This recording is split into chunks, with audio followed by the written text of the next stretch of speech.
Deux, trois, quatre, cinq. Ladies and gentlemen, I am the acid capitalist, also known as Hugh Hendry Me, and you know what? I'm transmitting, as always, from the beautiful, the slightly ridiculous, but the endlessly surprising island of da-da-da-da, drum roll, St. Bart's. You'll find me somewhere between the Atlantic and that damn fine Caribbean water, between the serious and the absurd, between a man who should know better, but one who has absolutely no intention of stopping. I am the acid capitalist, and this is a weekly dispatch from the edge of markets, from the edge of molecules and whatever else I've gotten myself into since we last spoke. If you're new here, I'd like to welcome you. I believe you've arrived at an interesting moment. And if you've been here before, thank you for coming back. And I guess you already know there are no warm-up acts on this show, none. We go straight. We, you, I, me, I'm ready to jump in, shall we? Before we do, a small, tiny request. If this podcast, this one, The Acid Capitalist, if it has ever cracked something open for you, if it's made you laugh, if I've made you think what a wally I am, if at times it's felt slightly uncomfortable in a way that felt kind of like everyday useful, then I'm begging you, I'm on my knees. It's embarrassing, but a 5-star rating, it costs you nothing, but it means the world to me. The human touch. We spoke about the SaaS apocalypse the last time. The human is the moat. I need a bigger moat. I need you, I need your thumb, I need your index finger, I need a 5-star rating. Okay, that's it, let's go. Today's episode, I've carried this in the can, so to speak, for a while. I've been unsure, but as I sit here on Friday morning in Boss Select, and I am awaiting the arrival of 14 people. We will be a party of 19 this weekend. Somehow I thought this one was appropriate. And it's called The Drugs Work. When I was writing this, it was nearly 1 p.m. I was sitting in the ghetto and I hadn't read a fucking email all year. That's what it felt like in my brain. I dragged my skinny boned ass out of bed much earlier. My targets for the day were locked. I had synchronicity. Deadlines, of course, like deadlines always, were howling at me. And my Catholic guilt was punching. I'm a funny queer mix of Catholic guilt and Presbyterian duty. I mean, I ain't a Presbyterian, but there was a lot of them in Scotland. And those Presbyterians, they're stomping around the room inside my head like an angry motherfucker. I call them the voices in my head. A torrent, a rage imploring me to do more, to do better. And this was supposed to be a goddamn serious day. Instead, I'm sat still in my black silk Bruce Lee pajama bottoms. 3 coffees already slammed, magic potions mashed into my yogurt, and my laptop quietly devouring the morning like a silent thief. And you know what? I didn't drift here. I have to say I chose this outcome. I cracked my eyes open.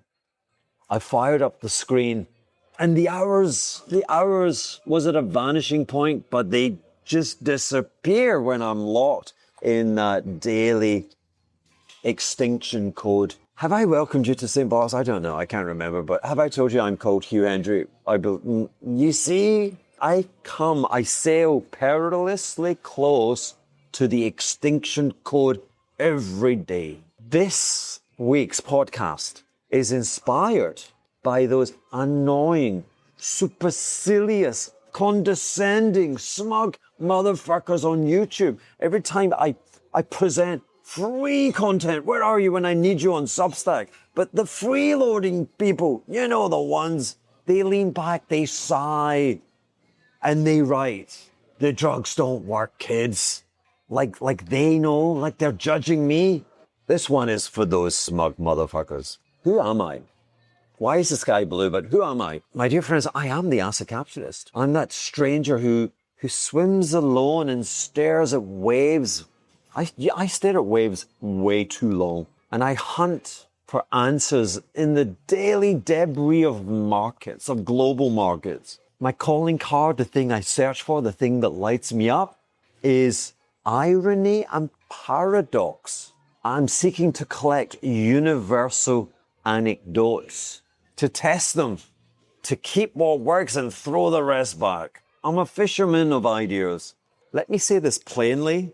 Let me say this slowly. I use drugs deliberately, strategically. I use drugs with intent, not to escape this blessed isle, not to numb some uncomfortable feeling. I have no shame. I don't take drugs because I'm broken. I take drugs because left untreated, my mind will eat the fucking furniture. And then it will eat itself. I've got that kind of mind. Now, don't get me wrong. I've tried the normal way. What is the normal way? Showers first, the gym, lunch plans, friends, small talk, lists, meditation, doctors. None of it works for me. And so I built something else. And let's just stop there, because if that bothers you, good. It should. Thank you, my brothers and sisters. Like, drop me a line. Share some of your own personal anecdotes. I would be fascinated. We're going to do sections. And we're going to look at the brain. It's a bit like ACID, my icon on the screen. It looks like AC/DC, but it's ACID, which is an incongruous introduction to discussing ADHD. I promise you, I've not been formally diagnosed. All my kids have, of course. It's not like a big deal. It's a setup. It's a cosmic joke on non-AI earthlings. It's a baseline. It's a magical baseline that purrs very low, but I consciously can hear it. A baseline that purrs unless the project feels alive. Novelty gets my attention. And boredom is like all those taxes you Brits have to pay for the benefits. It bores me. Working memory is my scratch pad. And my scratch pad and my browser get crowded really fucking fast. Details get discarded when there's a distraction, which is to say constantly. I promise you, at the end of the day, I have like 25 browsers. The computer speed is perilously close to the extinction code. Hyperfocus for the acid capitalist. It exists, but it's buried very deep and it's narrow. And I got to tell you, it's rare. But it's there. It's rare, but it's there. I am not broken. I'm just configured for a different journey. My brain wants a better signal to noise ratio. My brain needs a higher sharp ratio. And that's the job of the drugs. Raise the signal, drop the noise. Name one action, take it now. I've got this new wonderful girlfriend. She tells me to do shit. And I do it now. And it's like, it's quite satisfying. Maybe she's another drug. We'll come back to the ladies. Let's just focus on the drugs, the work. We don't know if the ladies work. But you know, when the ratio, the noise, the signal ratio, when it's kind of wrong, everything feels heavy and impossible. But when it's right, work is moving, it's transcending, and time behaves. My mind focuses. The morning drugs. What are the morning drugs? My drugs are plural, and taken together, when combined, my brain, it doesn't feel chemistry. It feels weather. Not whether I should or whether I don't. It feels like the fucking weather. Pressure shifts, static thins. The day becomes usable. I get utility from the day. Not calm, but again, usable. Usable is the holy grail. Calm is overrated. There are two roads that I can think of.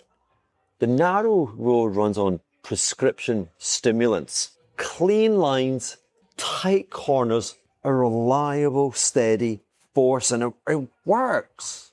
Thank God it works for many, but not necessarily for me. It's too straight, too obvious, too not me. Maybe like in the car, like gripping the steering wheel too tight. The wider, more expansive road begins with, obviously, caffeine, the coffee in the morning. Coffee is not energy necessarily, it's kind of permission. The coffee that I take is telling the whispering, but it's telling the voices in my head, just give me a while. And these are the modest drugs. And then I've got the L-theanine. It's an amino acid found in green tea. I never drink green tea. I drink the caffeine. But the theanine, it stops me from turning into a jittery, arrogant twat. Sometimes. Maybe it doesn't work. And then you've got theobromine. Am I making this up? But God, I love that son of a bitch compound. It's the stimulant hiding inside every bar of dark chocolate. It stretches the arc of my imagination. My flights of fancy, they don't spike and then vanish immediately. They linger. And I can contemplate. Did I tell you I watch waves way too long? It's the theobromine. And then you have rhodiola. What a beautiful word, rhodiola. Rhodiola does nothing in the here and now, and it does everything later. I mean, that could almost be the motive for acid capitalism. Nothing presently, but there's a lot coming. It's an ancient Ayurvedic herb. Memory sticks a little bit better. The recall gets sharper, but kind of like 6 weeks from now. It's why people dismiss shit. I'm drawn closer. And I mention these weird, strange little things because they're all wrapped up in a cannabinoid. It's a wheat pill. But it's a wheat pill which is cultivated with these ancient herbs. And I take like the green and the yellow pill, the energy and the intelligence pill. And suddenly the ADHD is pushed away. And again, I find utility in my day. I mean, I'm not paid to say that. I am merely an ambassador spreading the word. The cannabis, it bends the perspective when the job needs a different lens. I love my mind. I'm not seeking to make things disappear. I'm not seeking a vanishing point. I'm simply seeking to tilt salience, to concentrate, to run faster, to sleep deeper, to feel bliss, to try and reduce the pain, to feel, is love a real thing? Can you feel it from another human being? Send me an email. Send me a WhatsApp. I don't read emails. This is not meant to be teenage fireworks.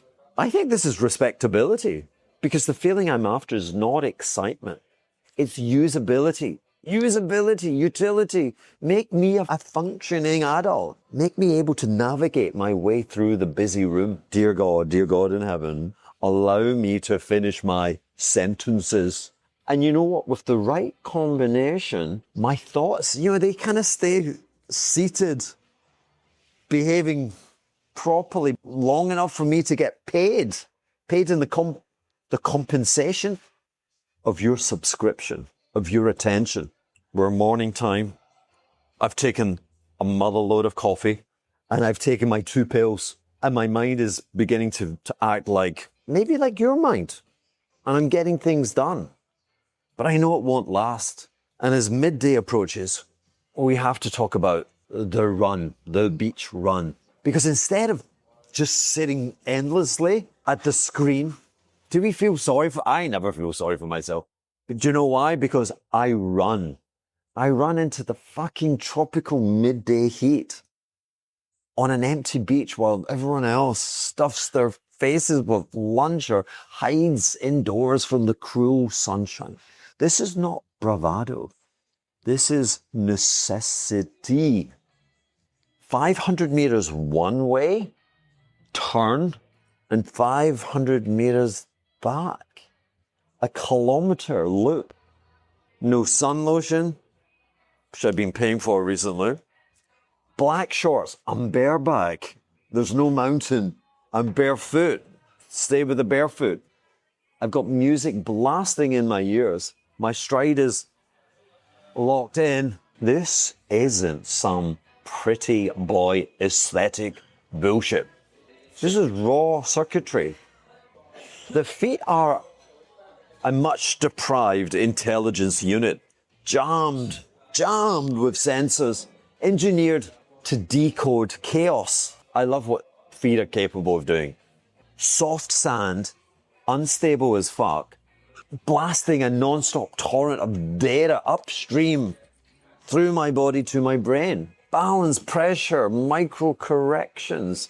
The foot-brain axis ignites and it screams bloody murder. And that shit, that synchronicity from the extremes of the body, that's getting rarer because modern man hacked the line to the soul. And I blame those fuckers at Nike. I blame those foam-heeled cocksuckers. Cushioning the step, castrating the feedback. I don't see the aesthetic attraction of the runner. I see knees wrapped, joints protected. Why? Because when you put that foam intermediary between the soul and the brain, the brain's hearing something, but when it gets distilled and refracted through that Nike cushion, it kind of turns your English into Chinese. You're like, qu'est-ce que c'est? If you don't speak French, maybe you didn't understand me, and that's like your brain and your soul. And so the brain's like, the brain's having a cigarette. It's like, honey, like this is too confusing. And the brain just throws chemicals and like random shit. And that's why you end up with a sore knee. Listen to your soul. Remove the heel. Run barefoot. Feel the burn. Reconnect the wires in the sand's savage grip. I love the beach. I go to the Saline Beach. Now, and here's what, drug-free, I grind 1 kilometer in about 8 minutes. 0.6 of a mile. Raw, honest resistance. But I've got this green pill that's got caffeine and the cannabinoid, and I slam back another 3 coffees. My lap time drops by a minute. I'm kind of doing 1 kilometer, 0.6 of a mile in about, 7 minutes. I am not the Flying Scotsman, but the pill reduces the drag like oiling a rusty fucker. Before I run, I feel like a rusty fucker. I love saying rusty fucker. That little pill packs the cannabis, which is muzzling the inner voices in my head, suppressing the doubts. It has the caffeine, of course, which is unlocking the vault. So I've got a lot of fatty acids spilling out, making the muscle fibers clench. And there's zero haggling. It's like, yes. Your wish is my command. Remember the theobromine? The chocolate, the secret stimulant? That's prolonging the surge without the spike and the crash. The cycle is longer. And then we've got some galang galal. Galang galal, I don't know if I'm making this up. This ginger's spicier, stranger cousin from Thailand. I mean, what's not to love about Thai cousins? If ginger is jazz, galang galal is techno. The galang galal negotiates with the inflammation, and it does so quietly, but it doesn't ask permission. It's like boom, boom, boom, boom, boom. And my muscles turn rude, and my muscles are more ready to rumble. Pain shoved to the back burner where it belongs. We don't need pain. Well, the cost of the effort seems less and less. What can I say? The drugs fucking deliver. I mean, this is a little bit personal, but I'm going to share. I have no shame. Sometimes I tape my mouth shut. I mean, there's a lot of people who wish I would just tape my mouth permanently. But I'm trying to force nasal Nasal breathing. You know when I'm writing about Marcus and I'm saying find the constraint? This is about finding the constraint. Carbon dioxide tolerance, carbon dioxide training. It's how calm you can allow your body to remain when the air feels thin. Like climbing in the above 3,000 meters, it's the death zone where the oxygen is thinner. It's trainable. And so that's why under the harsh tropical Caribbean sunshine at midday, I am taping my mouth. And I got to tell you, the first 500 meters are brutal. The tape blocking my breath, it forces the blood flow elsewhere. Gives you a raging hard-on that throbs like a motherfucker. My face flushing, my heart fucking ready to explode. The body lighting up in ways that feels excessive, confrontational. It's obscene. Oh, the hard-on dies away. It's concussed by the journey. It's a dare to see how long I can stand being gagged without gagging, without bargaining, without pleading, without begging. It's a test to see if I can push through pain. If I can quieten the body's alarm system. You know, it's like a car alarm. And I'm trying to make that disappear. And when it breaks, suddenly there's a lot of space out there in front of you. And that's beautiful. My body fully awake for the first time in the day. The mind stripped of its voices. 2 kilometers in, it is bliss. And the sand gives nothing, no quarters. It takes nothing back. Every fucking step demands attention. I mean, there's like pebbles, there's, I don't know, like sea debris. This is a wild coastal island, beach in the Caribbean.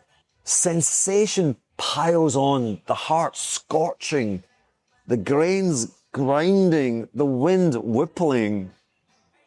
This is poetry on the beach. The sea slamming the shore like a pissed off beast. And the physical overload, it denies every stray thought entrance into the temple of my mind. You know what? There is no room for rumination. None. It's like mental flossing with a rusty wire. Me scraping off the debris of yesterday. On the beach, I chant like a savage. Of course I do. I breathe deep. I stride hard. And the raw, brutal beauty of the beach handles everything else. At the end of 5,000 meters running barefoot on the beach, I plunge straight into the sea. Balls out naked. I have no shame. A savage sea salt baptism. A baptism of savage sea salt awaits me. The sweat melting off with yesterday's regrets. This beach, Saline Beach, sprawls like a shallow North Atlantic dump slapped into the Caribbean's lap. It's known for its nudists swarming like unashamed beasts. Sunbreakers slapping in the wind like limp dicks. A parade of raw flesh, stripped of the bullshit costumes and the fake-ass intentions of modern life. That beach is weird as shit. The human body minus the boner is a mindfuck. Like, you got naked people, you're running, you're passing through them, and when you're not aroused and you're just concentrating on them, on the form, the physicality of the human being naked, it's a mindfuck, it's a lot. It's really hard to work out what it's all about. Anyway, I salute the ballsy audacity of the brothers and the sisters out there who stride naked. Just one thing I'd ask, men, no jogging. Apart from no jogging, I think those who tut about the nudists, I think they're gutless pricks. I fucking worship the freaks of Saline Beach. Before we go deeper, or is this a shallow trough with little, if none, market commentary. I mean, like, markets are going up, right? They're going to keep going up until SpaceX, Anthropic, and OpenAI have listed, and they'll probably peak about 6 weeks later. Okay, back to the summer camp. I need to share a word about it because I am genuinely excited. So many of my brothers and sisters have already signed. I think this is going to be the biggest one ever. Camp 4 is going to be extraordinary. St. Bart's, the 2nd to the 6th. On the Thursday, I'm going to take you all to this beautiful beach restaurant. If you heard me go on about the camp and you've been thinking, God, I want to be in a room there, you know, where the conversation, and it doesn't take place in rooms. It takes place my gigantic table at Blanc Bleu. If you want to have that conversation with me in person and with the amazing people coming, remember 5 days, real people, real ideas, the kind of unfiltered, altogether thinking, the proximity, it makes it worth the trip. Come. Anyway, metabolism. My metabolism is running hot. Metabolism isn't weight. I think metabolism is throughput. How fast can I turn inputs into usable energy? I think of the throughput of my metabolism as, again, trying to engineer a means of clearing the debris of the mess. At a certain age, the metabolism wants to slow down, and I will not allow it to slow down. Because I don't want my insulin sensitivity to slip. I don't want my mitochondrial. God, I love the mitochondrial. You know, it's like power plant. It doesn't burn coal or diesel, but it burns molecules of oxygen or oxygen molecules. I don't. But I don't want those plants getting lazy or inefficient. Every cell needs to be pumping out the energy. And that's why another part of my daily regime is trying to shock the metabolism, keep it awake. I'm like, come on, keep up. The barefoot run in the heat, tick, that works. We haven't mentioned, I go to the Zion gym and I do the hula hoop and I sit in a cold bath for I'm working my way back, but I did 5 minutes yesterday. 5 minutes of cold water baths are my religion.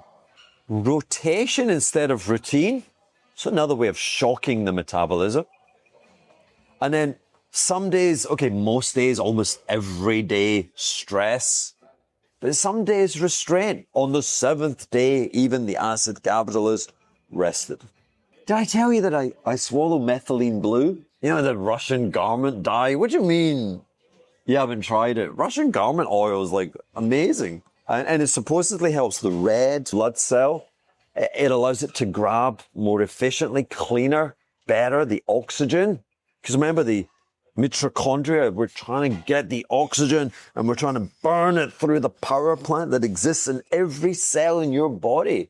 And we want that process to run like a BMW, smooth, efficiently, the slow hum of a youthful metabolism. And if my pace has to turn green because we're mixing blue with the yellow, so be it. But with the methylene blue, the lights turn on behind my eyes and the words stop slipping sideways, and even sometimes I finish my sentence. There's also the quieter longevity machinery that we have to conceive of. Resveratrol, the red wine, the compound that researchers get excited about. I don't drink that much wine these days. I take a magnum of the resveratrol pill. Me with these compounds, I'm like, the more the merrier. There's a constant need for me to calm. And so quercetin tells my immune system, chill, brother. And I take the alpha lipoic acid. Take that in the morning. And you kind of got to take it with some yogurt or some fat. It makes it better to be absorbed. It's a senolytic blend. We are trying to purge the body of old, damaged cells, sentient cells. We're trying to identify, we want to tag, and we want to eliminate sentient, dead, fucked up cells. Like bad politicians that always refuse to leave. The quercetin, alpha lipoic acid, the resveratrol, the NAD. These are cellular eviction notices. Not for feeling again, but for throughput, metabolism, energy, moving forward, not resting, being efficient, seeking utility from the day, for keeping the background clean so that my foreground can dance. I was going to say I'm not trying to live forever, but why pretend? I am trying to live forever. But in the here and now, with this daily procedure, I am trying to stay elastic. I am trying to stay plastic and interested. The danger isn't that it all stops working. The danger is that it works too well and that I forget to downshift. Because these compounds, man, I am burning oxygen. But youth is not intensity. It's not just intensity. The allure of youth is the recovery, or the time to recovery, quicker recovery. That's the metric I'm watching over. How quickly I can come back. You know that song? Is Monday morning, the sun comes up. I must have left the blind open last night. It's how clean the mind feels on Monday morning. I don't know if we'll use this, but I also wanted to talk about cortisol. I am the cortisol man. Around 2:14 to be precise in the morning. I wake, or I used to wake, not because of the noise outside my bedroom window, but because of something that's alive, that's living inside me. It's a hum. Oh my God, it's a deep hum in my legs, a jitter in my core, my body vibrating as if I'm sitting on an electric fence. My muscles twitch like there's music that they can only hear. I mean, I'm lying there and I'm like shaking Stevens in bed. And I've had those monitors. And it tells me my heart rate variability, it stays low. That's a measure of how well your nervous system recovers between the heartbeat. And a low score means your body is stuck in fight mode. I'm like, come on, you motherfuckers. Come on, who wants to fight me? At 2:14 in the morning, I'm unable to I was, past tense, unable to downshift. This cortisol signals dysregulation. It signals chaos in the mind, or I was literally dying in bed, and I'm not the only one. Previously, I tried cutting the caffeine at noon. I stopped drinking water before sunset. I've seen countless kinesiologists and osteopaths for the twerking limbs. I've had notions, I've taken potions, I've met people. And the conclusion is my body isn't tired. My body is wired. I'm like a Ferrari in a locked up garage. My engine screamed, give me a road. Give me a road that doesn't exist at 2:14 in the morning. All of that is called cortisol. And for the longest time, it really fucked me up. And it forced the adaptation that I'm trying to share with you. Without a doubt, cortisol was my boss. It ran the acid capitalist show. It was a steroid signal. Two small glands sitting on top of your kidneys like tiny fucking African dictators, exaggerating every move, burning my muscles for jet fuel and dumping sugar into my blood at 2:14, shutting down everything else, digestion, reproduction, repair, everything put on hold, heaven, if you will, being cancelled, having to wait. It's the hormone that won the Cold War between species and chaos. Saber-toothed tigers, we overcame. Drought, we overcame. Famine, we overcame. Nazis, we overcame. Nothing is a match for cortisol. It's the dark algorithm of human survival. But the enemy that hounds me now isn't a predator. It's a push notification on the blue screen of my telephone. I suffer because I track capital markets worldwide 24/7. There's a phantom vibration of the phone at 2:14. My cortisol buzzing the same way. My tired body is hustled, is hoodwinked into obeying the taunts of the cortisol machine. And you know, like your brain sits in permanent darkness. Like there are no portals, there are no windows. The brain has no ability to clarify or confirm the signals that you are delivering. It survives on the scraps that we throw at it. What do I feed my brain with? I feed my brain with the theater of the apocalypse. The poor bastard of my brain believes that I'm a ground force commander and that I'm under constant live fire. I'm gonna die. If I said that one time as a hedge fund manager, I'm like, the markets, oh my God, they found me. My friends, it's been a pleasure serving the unit, but we're over, we're gonna die. When you feed your brain that kind of bullshit, you know what it does? It drenches the blood with a biological nighttime. It's like napalm, not in the morning, but in the morning, but 2:14 in the morning before the sun comes up. I persuade my brain that I'm storming the gates of Fallujah when all I'm doing is staring at the ceiling. That's the great betrayal. My body playing war games against phantoms that don't exist. Not a malfunction, but today has become the perfect execution of a survival script that's become obsolete. There are no saber-toothed tigers. There are no gates of Fallujah. Not for me. I'm not talking about burnout. Burnout is like Instagram fucking theater. This is betrayal at the molecular level. Stanford have a sleep laboratory and they ran numbers on very high performers, like fighter pilots, S&P 500 CEOs, the kind of freaks, mostly men, that never stop. Endurance runners who turn pain into a sacrament. My brothers and my sisters, my peer group, my tribe. And what they found consistently was cortisol spiking in the dark hour. This warrior-like tide flooding the blood system at 2 a.m. But when dawn broke, when the sun came up, it was flatline. There was nothing left in the tank. And these guys, these were the very best that society has. Not weaklings. These are the wolves in the cockpit of the F-17, 19, whatever, the fighter pilots. The graph and the lab data didn't care about their heroics.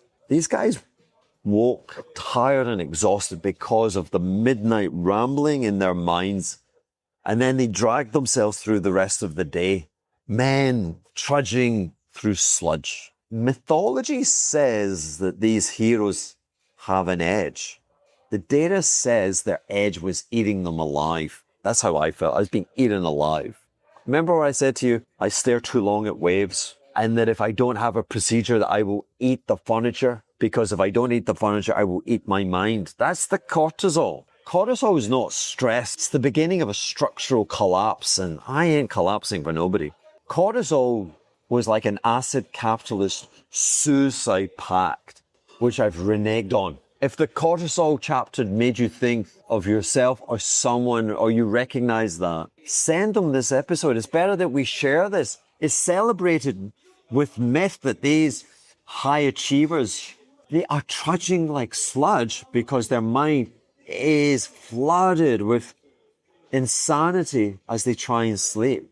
Share it with friends. And if you haven't left us the 5-star rating yet, now would be a beautiful moment just to express some of your thoughts. Anyway, the baboons knew about it before we did. Robert Sapolsky saw it first. And he didn't see it in the corporate glass tower in Wall Street. He saw it in the plains of Africa. Robert Sapolsky is someone who studies the chemistry of stress. And he studies that in living primates. He's particularly focused on the baboon and their social and very fucking brutal hierarchy. Alpha males all swagger, ruling with sharp teeth and muscle. But the real carnage was never on display in the canopy above you. The chaos was in the bloodline. You see, the lower ranked male baboon, the lowly ranked baboons carried the biochemical shrapnel of their feisty fraternity. What do I mean by that? I mean they were carrying cortisol levels twice, 2x that of the dominant baboon every hour, every day. These baboons, they aged like milk. They sickened sooner and they died younger. Cortisol sucks. Then something happened. Meat laced with tuberculosis. This is Africa, and there was a garbage dump, and they found meat laced with tuberculosis. I don't know why. And of course, with the hierarchy needing to be respected, the chief baboon, the king, eats first. Who would have thought that the benefits of being king turned out to be a suicide pact? Guess who perished first? Leaving the troops leaderless, but of course increasingly peaceful. As the hierarchy was brutally dissolved by the tuberculosis, cortisol levels for the other primates normalized permanently. The slaughter of the tuberculosis turned wild animals into something closer to household pets. And the great professor, if he taught me anything, he taught me stress is not a mood. Stress is social architecture. Here's what hit me hardest. Despite words to the opposite, I am not a baboon. But the hierarchy that lives inside my head is just as brutal. The WhatsApp pings, the subscriber counts. It used to be my assets under management as a hedge fund manager. The YouTube comments. The scoreboard of social comparison. Me, I've built a cage of alerts and deadlines as feisty and nasty as those alpha baboons. And my brain, my sad, old, reality-deprived brain, it doesn't know if these pings are predators sent to destroy me. It just registers the threat is like a danger alert, and it drenches me in fucking cortisol. Makes me think I'm about to be torn apart. I'm gonna die. And that shit was making me age like milk. And the fix, is there a fix? The fix is you don't beat stress with brute force. You've got to edit the architecture. You've got to dismantle the terror of the false hierarchy. You've got to control which signal is going to tilt your nervous system into danger mode. You've got to create safety cues. It's okay. Space without the pings and the notification. Light without the blueness. Work rhythms and thoughts that do not mimic trench warfare. My liberation is not a beach in St. Bart's. My liberation is reprogramming my internal thoughts. The enemy was never cortisol. The enemy was the blueprint, the architecture that keeps its finger on the trigger. The enemy was receiving the toxic chemistry sent by the brain to fight false demons. You know what I thought? I thought to myself, if a troop of baboons could rewrite their biology, could burn down their social hierarchy, I think I could do it. I don't rest and I glitch constantly, but I concocted a formula. But again, like financial advice, I can't give medical advice. I'm just like not a dumb, but you know, I was a hedge fund manager. I was not a doctor, but I trained myself to weaponize my molecules. I built protocols. I built a stack of supplements that I took morning and evening, and they applied like brake pads on my personal runway. These molecules are not vitamins. I think of these molecules as keys unlocking prison doors. The prison doors of a 24-hour siege. I'm going to ride roughshod over this.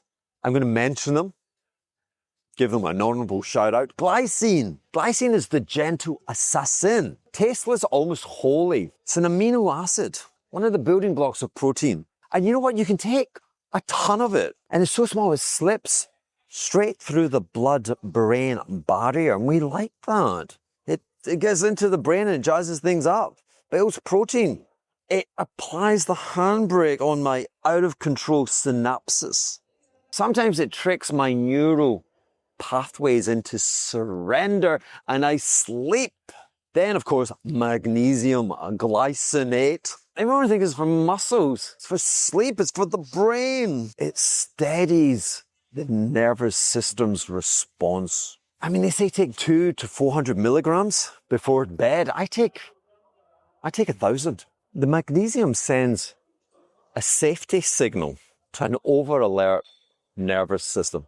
And when the magnesium hits the spot, it feels like somebody took the knives out of my bloodstream. I mean, there was a time when I took about 5, 6, 7, 8, 9, 10 magic potions. The list was long. I am not going to give you that list. I'm going to move on in this sleep section. I'm going to continue with this idea of the tightrope, which became sleep. Pain changes everything.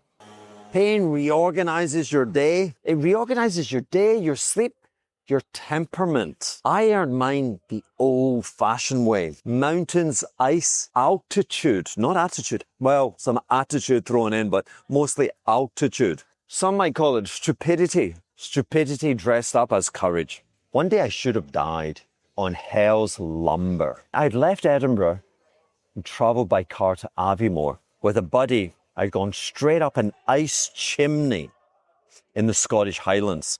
It was magnificent. 3,000 feet of a sheer spectacle of bravado. At the top, there was a precipice, a corniche of soft, pregnant snow. The exit route was blocked. We were attached to the ice. My buddy had tried repeatedly, but failed. And that's where the bravado kicked in. The acid capitalist said, step aside, I have this. And with my 2 ice axes, I gave it everything. And the ice axes found no traction. And instead of rising, I found myself falling down the ice chimney that we call Hell's Lumber. I had 3 ice screws connecting me and my buddy to the ice. 1 came out immediately. 2 came out. The third held. I wouldn't be telling you this story. I woke up with blood coming out of my cheek. I woke up, which was incredible. But my spine took on the rest. And what came home with me was pain, lots of pain. Nerves firing, muscles refusing to stand down. Shallow sleep interrupted constantly. Cortisol, pain. It was a shallow grave that I climbed into every night and clawed my way out, exhausted every morning. Confession time. I tried Kratom. If you're in the UK, I bet you've not heard of Kratom. Kratom you buy in smoke shops, cheap smoke dives in America. It's still legal. And it's a plant from Southeast Asia. It's chewed on by laborers. They've been chewing it for hundreds of years because it dulls pain and it makes work or sleep tolerable. It's not heroin, it is not morphine. It's Kratom. There was a girl, pretty girl. She told me about it and she had suffered. Oh my God, if I'd fallen off Hell's Lumber, she was dating a really rich guy. And during COVID, she dived into the swimming pool. There was no water in the pool. What the Kratom has is alkaloids, and they lean on the pain receptors as they resemble an opioid. They do enough to tell the pain to fuck off, but not enough to break up the entire system. Not enough to intern you in a daze, in a coma. The attraction was not euphoria. The attraction was silence. Imagine the background noise finally switched off. The first time I tried it, the girl, she was adding it to tea. She said, "Do you want some?" And it was the end of the night. I was like, well, I don't mind. I think I will try some. And it was quite a large amount. And I was driving home. And I'm like, woo, this is interesting. I want to say I didn't sleep. I floated. I had one of those, those 432 hertz music for like breathing and relaxation. And I don't know, it was like tropical rain. It was fucking beautiful. I swear, I wept. I'm not a weeper. I wasn't stressed. I was open. And I awoke without anxiety. And I awoke rested. And that never happens to me. A deep, biblical sleep. The kind where you kind of drop through the bed and you wake up 8 hours later, feeling like something's been repaired. But the thing about opioid receptors, they're a bit gnarly. You got to be careful with the opioids. The opioids they just get fucking bored of you. You have to take more and more to feel the same, which is to say the dose creeps higher and higher. And the sleep gets shallower anyway. It's a quick fix. And you're back to where you started. Plus you've got look over your shoulder. Mr. Dependency is like, I got you. Which is to say, I quit. I quit because my kids were worried. They were worried that if I went too deep into the sleep, maybe I wouldn't return. Kratom is a nightly tightrope. Step carefully and you cross, step poorly and you fall into a world that I do not want to visit. And so I stepped off. Now, all of that was past tense because now my magic potion is I take half a sleep gummy. Of course I do. And you can buy it legally in St. Bart's and Europe. 10 milligrams THC. Imagine my brain. This is my brain. This is your brain. This is my brain. I was clenching my fist for you. For those of you listening and not watching, watch it on Substack, people. The THC stops the mind from running the nightly audit. And then there's the 40 milligrams of the CBD, kind of preventing the THC from making me paranoid and helping me just lie there. I mean, I just lie there still. Throw in 5 milligrams of melatonin. Melatonin, the darkness hormone. I always think of melatonin again like smoking a cigarette, and it's like, ladies and gentlemen, the spectacle is over. You all gotta leave. This is new knowledge. Have you heard of CBN? Charlie Bravo November. CBN is a cannabinol? What the fuck is a cannabinol? It's what THC grows up to be with age and exposure to air. CBN is THC that's grown up. It's THC that's retired, that's quit the game. Same receptor, but quietly sedative. No high, no stimulation. A calm hand on the shoulder says, lie down. I love CBN. And that half gummy removes all the reasons why I used to lie awake. The goal here is a negotiated nightly surrender. Nightly surrender with my nervous system. Half is the point. On top of all of this, I used to drink. Past tense. I drank more tequila the last 3 years than a man has ever seen. And stimulants would only make me want to drink more. I was ordering tequila like it was fate. I was ordering again and again and again. I would wake up with no hangover. It dulled my Saturday and it murdered Monday. And so alcohol had to go. Not gone, it's going. We're working on it. I am Benjamin Button. I am determined to get younger and younger. Metabolism. Alcohol was pulling me the wrong way. I fucking hate DK. I won't have it. But the mouth doesn't get a vote. So I removed alcohol, I removed cigarettes, I removed vaping. And my nights are better. I seem younger.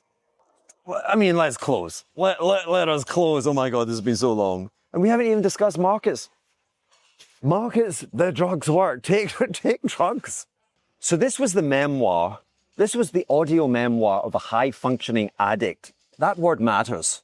Not addict, but functioning. The other word is for the fuckers on YouTube. I watch Monday. I watch my breathing. I watch tolerance. Do you know what? I watch tolerance the way I watch markets. I promise you, I don't lie to myself what I'm doing and what this entails. I chose the higher wire because the ground below was already killing me softly. Does that sound like the Fugees? I returned from the run, the beach run. I returned cracked open and laughing inside because it worked. The trapdoor lifted.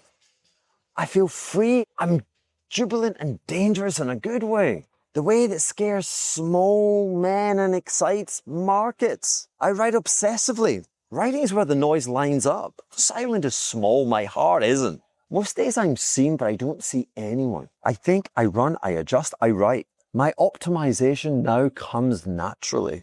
I am not healed, but I am aware of circumstance. Awareness is crucial in markets and in life. Awareness is the first weapon. Reverse decay. Stay dangerous. Keep your mind alive. And tomorrow morning, come on, it's summer in the Northern Hemisphere. I want to see you running barefoot on the beach. Ladies and gentlemen, I am Hugh Hendry. I've been transmitting outside the Bar Select on the blessed island of St. Bart's. If this episode meant anything to you, and look out, because there'll be video versions. If you're listening audio, there'll be a video version somewhere. 5-star rating, people. Summer camp, 2nd to the 6th. I'd like to meet you in person. You. Anyway, ladies and gentlemen, I love you to bits. Bisous to you all.